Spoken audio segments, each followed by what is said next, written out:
বিয়ের পরে তার হানিমুনে দুবাই গিয়েছিল। জি স্যার। দাউদ খানের সাথে সেখানে শেহজাদের ঝামেলা হয়েছিল। জি স্যার, হয়েছিল তো।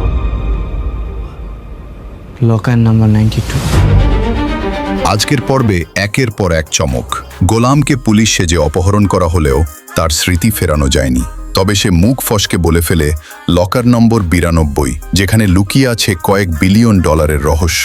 অন্যদিকে রশাদ দাউদ খানের সঙ্গে হাত মিলিয়ে শেহজাদকে শেষ করার পরিকল্পনা করে এবং আন্ডারওয়ার্ল্ডের কিং হওয়ার স্বপ্ন দেখে। সবচেয়ে ভয়ঙ্কর ঘটনা ঘটে বাড়িতে। ফাতেমাকে মারতে পানিতে বিষ মেশানো হলেও ভুল করে সেই পানি রশাদের মা খেয়ে ফেলেন। পরে রশাদ নিজেই স্বীকার করে তার আসল টার্গেট ছিল ফাতেমা।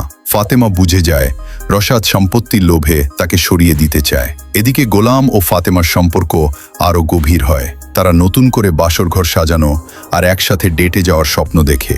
এখন প্রশ্ন একটাই, লকার নম্বর 92-এর রহস্য কি প্রকাশ পাবে?